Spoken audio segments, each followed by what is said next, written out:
Order செய்வது இன்று நாம் அன்றாட வாழ்க்கையின் ஒரு பகுதியாகிவிட்டது. வீட்டு வாசலுக்கு உணவை டெலிவரி செய்யும் ஊழியர்களின் உழைப்பு பல நேரங்களில் கவனிக்கப்படாமலே போய்விடுகிறது. ஆனால் சமீபத்தில் சமூக வலைதளங்களில் வைரலாகி வரும் ஒரு வீடியோ டெலிவரி ஊழியர் ஒருவரின் வாழ்க்கையில் நிகழ்ந்த நிகழ்ச்சியான மற்றும் அதே சமயம் பல விவாதங்களை கிளப்பும் ஒரு தருணத்தை நம் கண்முன்னே நிறுத்தியிருக்கிறது. அந்த வீடியோவில் ஸ்விக்கி டெலிவரி ஊழியர் ஒருவர் வாடிக்கையாளருக்கு உணவு கொடுக்க செல்கிறார். அங்கு அவரை உணவருந்த அழைக்கும் வாடிக்கையாளர்கள் அவருடன் அமர்ந்து பேசுகிறார்கள். சாப்பிடும்போது அந்த ஊழியர் உணர்ச்சி வசப்பட்டு அழுவதை காண முடிகிறது. காலையில் ஒரு கோப்பை டீ மட்டுமே குடித்தேன்.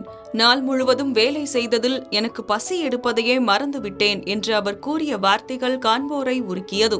தனக்கு ஒரு மகனும் மகளும் இருப்பதாக குறிப்பிட்ட அவர் தனது குடும்பத்தின் பசியை போக்க ஓயாமல் உழைக்கும் ஒரு தந்தை தனது சொந்த பசியை எப்படி புறக்கணிக்கிறார் என்பதை அந்த உரையாடல் உணர்த்தியது.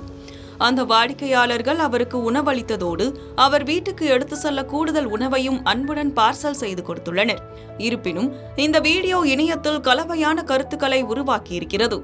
சலுகை பெற்ற பிரிவினர் உழைக்கும் வர்க்கத்தின் வலியை புரிந்து கொள்ள இத்தகைய வீடியோக்கள் உதவும் என்று ஒரு தரப்பினர் வாதிடுகின்றனர்.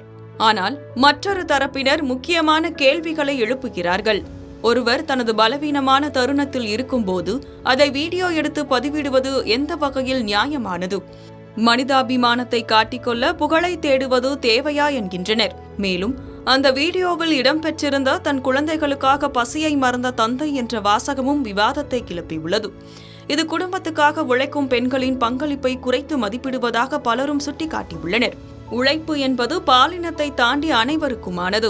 லட்சக்கணக்கான பெண்கள் வீடுகளை நிர்வகிப்பதிலும் குடும்பத்துக்காக உழைப்பதிலும் சமமான பங்களிப்பை வழங்குகிறார்கள் என்பது நெட்டிசன்களின் கருத்தாக உள்ளது.